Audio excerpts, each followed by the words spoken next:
প্রাণের সাথে প্রাণ মিলে আজি চলছে যে দূর বহুদূর। কোরআনের সুর, হাদিসের সুর, মুয়াজ্জিনের ওই সুর। মিনারের সুর, মিনারের সুর, মিনারের সুর। প্রিয় দর্শক, আসসালামু আলাইকুম ওয়া রাহমাতুল্লাহি ওয়া বারাকাতুহু। নাহমাদুহু ওয়া নুসাল্লি আলা রাসূলিহিল কারীম, আম্মা বাদ। দূরের কাছের দেশের ও প্রবাসের যারা যেখান থেকে যুক্ত হয়েছেন চ্যানেল 9 পর্দায় আপনাদের প্রত্যেককেই আন্তরিক মোবারকবাদ জানাচ্ছি। আমি আব্দুল লতিফ সোহাগ গাজী। আপনারা দেখছেন থাই ডায়াপার মিনারের সুর, পাওয়ার্ড বাই আবাবিল হজ গ্রুপ। আমাদের এই সুন্দর আয়োজনে কোরআন সুন্নাহর উপর আলোচনা থাকে, সেই সাথে ইসলামিক নাশিদগুলো পরিবেশন হয়। আজকের আলোচ্য বিষয় হলো দোয়া কবুলের মাস রমাদান। আর এই বিষয়ে আলোচনা করার জন্য আমরা স্টুডিওতে আমন্ত্রণ জানিয়েছি বাংলাদেশের প্রখ্যাত বিশিষ্ট ইসলামিক চিন্তাবিদ, গবেষক, মিডিয়া ব্যক্তিত্ব শাইখ হাফিজ মাওলানা মুফতি রাশেদুল ইসলাম খতিব, গুলজারবাগ জামে মসজিদ, জিনজিরা, কেরানীগঞ্জ, ঢাকা। শাইখ, আসসালামু আলাইকুম ওয়া রাহমাতুল্লাহ। ওয়ালাইকুম আসসালাম ওয়া রাহমাতুল্লাহি ওয়া বারাকাতুহু। আপনি কেমন আছেন? আলহামদুলিল্লাহ, আল্লাহর মেহেরবানিতে ভালো আছি। আপনি কেমন আছেন? আলহামদুলিল্লাহ, আল্লাহ সুবহানাহু ওয়া তাআলার অতাৎক্ষণিক ইচ্ছা এবং আমার তাৎক্ষণিক ইচ্ছায় ভালো আছে। শাইখ, আজকের আলোচ্য বিষয় হলো দোয়া কবুলের মাস রমাদান। রমাদান মাস গুরুত্বপূর্ণ মাস, কোরআন নাজিলের মাস। এই মাসে শুধু নয়, প্রতিটি 24 আওয়ার মানুষের জীবনে আল্লাহ সুবহানাহু ওয়া তাআলা দোয়া কবুল করে থাকে। তবুও রমাদান মাস যেহেতু স্পেশাল একটি মাস, দোয়া কবুলের মাসও অনেকে বলছে। আপনি এই ব্যাপারে কি বলতে চাচ্ছেন? ধন্যবাদ। আলহামদুলিল্লাহি ওয়াহদা ওয়াসসালাতু ওয়াসসালামু আলা মান লা নাবিয়্যা বা'দা ওয়া আলা আলিহি ওয়া সাহবিহি আজমাইন, আম্মা বা'দ। আউযু বিল্লাহি মিনাশ শাইতানির রাজীম। বিসমিল্লাহির রহমানির রহিম। ওয়া ইযা সাআলাকা ইবাদি আন্নী ফাইন্নী করিব উজিবু দা'ওয়াতাদ দাঈ ইযা দাআন ফালইস্তাজিবু লি ওয়াল ইউমিনু বি লাআল্লাহুম ইয়ারশুদুন। সাদাকাল্লাহুল আযীম। আপনাকে অসংখ্য ধন্যবাদ যে আপনি চমৎকারই বলেছেন। আল্লাহ তাআলা প্রতি মাসেই যে কোনো সময়, যে কোনো মুহূর্তে তার কাছে দোয়া করলে আল্লাহ দোয়া কবুল করেন।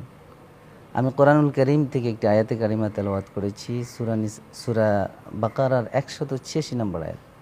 নবী, আপনাকে যখন আমার ব্যাপারে বান্দারা প্রশ্ন করে, জিজ্ঞাসা করে, তখন আপনি বলবেন ফাইন্নী করিব, আমি খুব নিকটে, আমি খুব কাছে।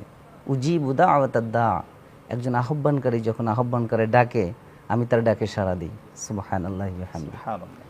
আসলে দোয়া, তারপরে মুনাজাত আর একটা সুয়াল, এই তিনটা কথার তিনটা অর্থ, কিন্তু সব কিছু দিয়ে আমরা একটাই বুঝি। দোয়া বলতে ডাকা, প্রার্থনা করা, সুয়াল বলতে চাওয়া, মুনাজাত বলতে গোপনে আলাপ করা। তো এই সবগুলো দিয়ে আমরা একটা জিনিসই জানি যে আমরা আল্লাহর কাছে কিছু চাইতে চাচ্ছি। তো আল্লাহ তাআলা বান্দাদের জন্য এই সুযোগটাকে উন্মুক্ত করে দিয়েছেন। নির্দিষ্ট কোনো সময়ে এখানে আল্লাহ ইন্ডিকেট করেন নাই। যে কোনো সময়, যে কোনো মুহূর্তে বান্দা যদি আল্লাহর কাছে চায়, তাহলে আল্লাহ তাআলা তার দোয়া কবুল করে। তারপরেও মাহে রমাদান একটি গুরুত্বপূর্ণ স্পেশাল আমাদের জন্য সময়। এক হাদিসে রাসূল সাল্লাল্লাহু আলাইহি সাল্লাম বলেছেন, মা মিন আবদিন ইয়াদউল্লাহ তাআলা, যে কোনো বান্দা আল্লাহ রাব্বুল আলামিনের কাছে যদি চায়, সে যদি কোনো গুনাহমুক্ত অবস্থায় অথবা আত্মীয়তার সম্পর্ক ছিন্নকারী অবস্থায় আল্লাহ তাআলার কাছে যদি কোনো চায়, তাহলে তিনটা পদ্ধতি ছাড়া অন্য কিছু তাকে দেয় না। তিনটার একটা করেনি, হয় ইম্মা ইউআজ্জিলা লাহু ফিদ দুনিয়া, ইম্মা ইউআজ্জিলা লাহু দাওয়াতাহু ফিদ দুনিয়া, দুনিয়াতেই আল্লাহ তাআলা সে যেটা চায় সেটা দিয়ে দেয়। এরপরে আল্লাহ নবী বলেন, অথবা ওয়া ইম্মা আন ইয়াদখিরা লাহু ফিল আখিরা, অথবা সে দোয়াটা চাচ্ছে, যা প্রার্থনা করছে, সেটা আখিরাতের জন্য আল্লাহ তাআলা মজুদ করে রেখে দেন। যদি দুনিয়াতে সে না পায়, আখিরাতের জন্য সেটা মজুদ করে রেখে দেন। এরপরে বলছেন, অথবা সে যেটা চাচ্ছে সেটা না দিয়ে তার এমন একটা খারাপ অবস্থা বা তার একটা দুর্ঘটনা, তার যে কোনো একটা খারাপ অবস্থাকে আল্লাহ পরিবর্তন করে দেন ওই দোয়ার উসিলায়। তার মানে দোয়া কোনো বিফলে যাচ্ছে না। তিনজনের দোয়া যেটা আল্লাহ রাব্বুল আলামিন কখনই ফিরিয়ে দেন না। এর ভিতরে এক নম্বরই হলো আস-সাইম হাত্তা ইফতিরা, একজন রোজাদার যতক্ষণ পর্যন্ত সে ইফতার না করে, তার মানে রোজা মুখে অবস্থায় সে আল্লাহ তাআলার কাছে যা চায় সেটা কবুল করে। এরপরে বলা আল ইমামুল আদিল একজন ন্যায়পরায়ণ শাসক। এরপরে আবার বলেছেন ওয়াদাআবাতুল মাজলুম, মাজলুমের দোয়া। রাসূল সাল্লাল্লাহু আলাইহি ওয়াসাল্লাম চমৎকার বলেছেন যে এই তিনজনের দোয়া ইয়ারফাউহাল্লাহু ফাওকাল গামাম, আল্লাহ তাআলা মেঘমালার উপরে এই দোয়াগুলোকে বিচরণ করতে দেন, ওগুলো রাখেন। ওয়াইফতাহু লাহা আবওয়াবাস সামা, এই দোয়াগুলোর জন্য, এই তিন শ্রেণীর দোয়ার জন্য আল্লাহ তাআলা আসমানের সমস্ত দরওয়াজাগুলো খুলে দেন। জাযাকাল্লাহ। আমরা শুনছিলাম ঠিক কি কারণে দোয়া কবুল হবে না? হ্যাঁ, প্রশ্ন হচ্ছে কি কারণে জি, দোয়া জি। কবুল হবে না? জি, রাসূল সাল্লাল্লাহু আলাইহি সাল্লাম এই বিষয়টাও স্পষ্ট করেছেন যে কী কারণে দোয়া হবে না। আল্লাহ নবী বলেছেন যে একজন মুসাফির দীর্ঘ পথ সফর করে এসেছে, আসা আকবারা, তার এই দীর্ঘ সফরের কারণে ধুলামলিন অবস্থা, উস্কো শুষ্ক চেহারা, এরকম অবস্থায় হাত তুলে আসমানের দিকে সে দোয়া করছে। অথচ ওমাতআমুহু হারামুন ওমাশরাবুহু হারামুন ওমালবাসুহু হারামুন ওয়াগুযিয়া বিল হারাম ফাআন্না ইউস্তাজাবু লিযালিক।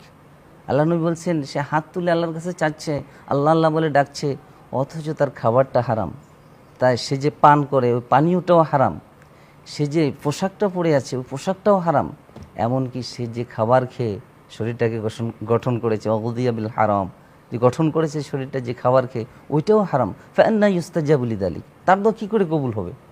তার মানে হাদিস থেকে বোঝা গেল যে দোয়া কবুল না হওয়ার একমাত্র প্রধান কারণ হলো হারাম খাওয়া। হারাম খাওয়া। বান্দা যদি হারাম থেকে বেঁচে থাকতে পারে তাহলে আল্লাহ রাব্বুল আলামিনের হাবিব গ্যারান্টি দিয়েছেন। আল্লাহ তাআলা যে তিনজনের দোয়ার কথা বললাম, আল্লাহ সর্বশেষ বললেন ওয়ালা রব্বু ওয়া ইজ্জতি, আল্লাহ বললেন, রব বললেন আমার ইজ্জতের কসম, লা আনসুরান্নাকা ওয়ালাউ বা'দা হিন, অবশ্যই আমি এই দোয়াকে কবুল করার জন্য যা যা করা দরকার সব করব, যদিও একটু সময় হয়, দেরিতে হলেও এই দোয়া আমি বিফলে দেব না। তার মানে বান্দার চাওয়া আল্লাহ রাব্বুল আলামিন কখনই বিফলে দেন না।